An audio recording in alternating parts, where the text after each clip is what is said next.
Hi, this is Angie with My Cricut Closet. This is my 5th video in my Cricut Craft Room series.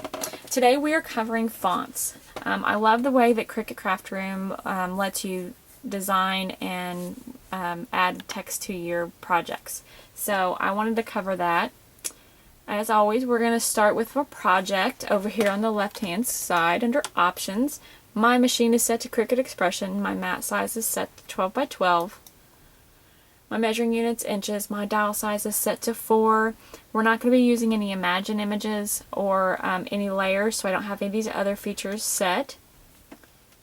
Okay. Down here in my drawer,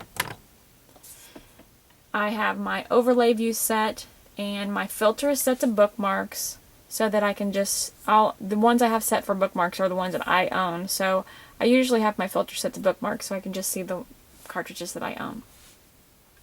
So what we're going to be talking about is fonts, so we'll just go ahead and click on Basecamp. So normally, if you have a Gypsy or a Design Studio, you are familiar with adding fonts to your mat, just like you would a regular image. You would just choose your letter and bring it to your screen. And the way this works, as you add them, you're going to have to end up spacing them yourselves. And let me go to Shift Lock. So basically you would end up having to space these yourselves. If you just click on them, they're going to all add to each other layered up here in the top corner. And that's been, that's kind of a pain in the butt to have to space everything out and so forth. Another thing I want to mention about the overlay view is we have all of our different features here. We have the tag, the charms, the shadow blackout, and of course our shift.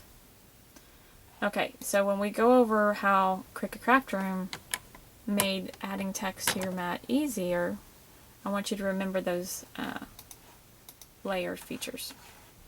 Alright, so up here in the top pane on the left, we have fonts right under Shape Properties.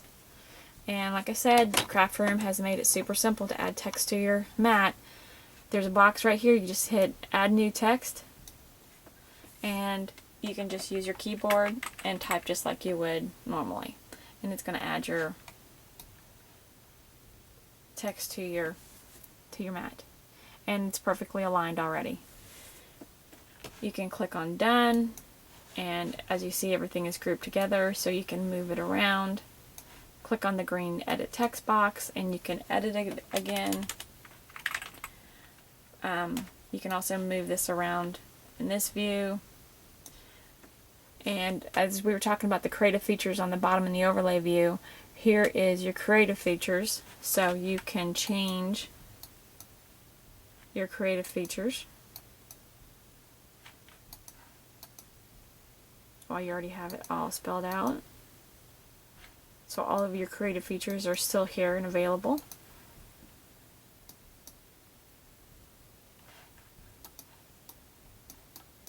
Okay, and then you can also choose your font cartridge right here, so you can change to different fonts from here as well.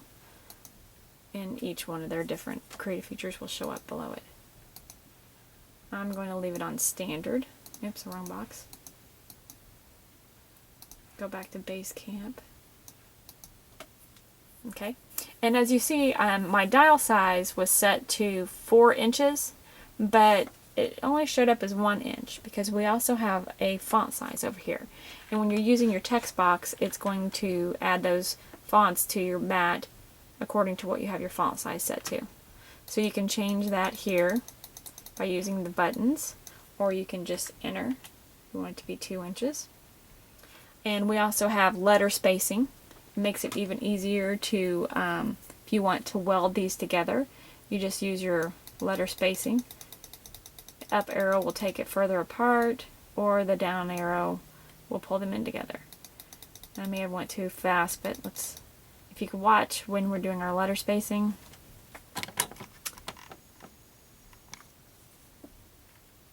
as they get closer together, once they start to overlap, you can see those lines that are going to be not cut will actually gray out. Let me do it this way. Zoom out a little bit, make it a little bit bigger. I'm going to change my font size to 4.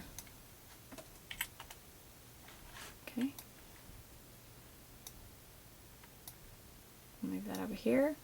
And you can see now where you can check and see if everything's welded together. And it automatically welds it. You don't even have to tell it to. Makes it super simple. Okay, and then also down here you've got your slant, where you can slant the whole thing up or down, however way you want it. So we're going to put those back to 0. We don't want a slant on there. Oops. Somehow I managed to click in that text box. There we go. Alright. So I'm going to click on done, and now we've got our image. It's all grouped together. You can go up here and you can ungroup it, and now after you click off of it, you can click on these letters individually. Okay, so that way if you want to move them around, you can move them around. You can slant them.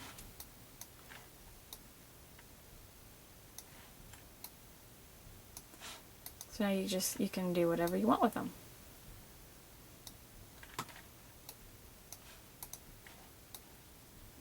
I'm just playing with this a little bit.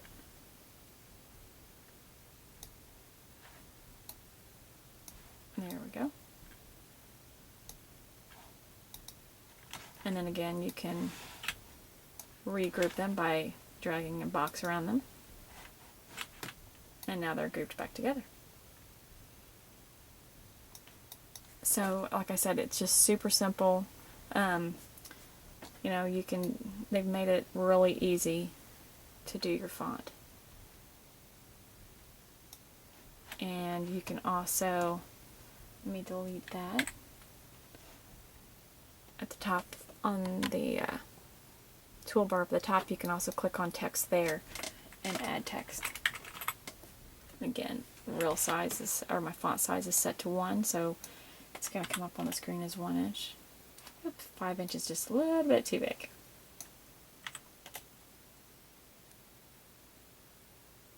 Oops, I hit letter spacing instead of font size. There we go. So, back to 3. The only other thing I want to cover on fonts is over here in our letter spacing, we have character space and block. If you click on block, it's just going to separate each individual letter as if it had a box around it. That was the best explanation I got on Cricut Craft Room. So your spacing is just a lot larger. You can still use your letter spacing over here and bring them in, but basically it's just going to put a box as if a box was around each letter. So I'm not really, you can play around with that feature. It's not something that I foresee me using, but you never know. So that's something you want to play around with. And if you have any tips or anything, you can leave that in the comments section for me. But I think that's all we're going to cover today. So I hope you've learned something. I appreciate you watching. You can visit my website at www.mycricutcloset.blogspot.com, and I appreciate you watching. Thanks!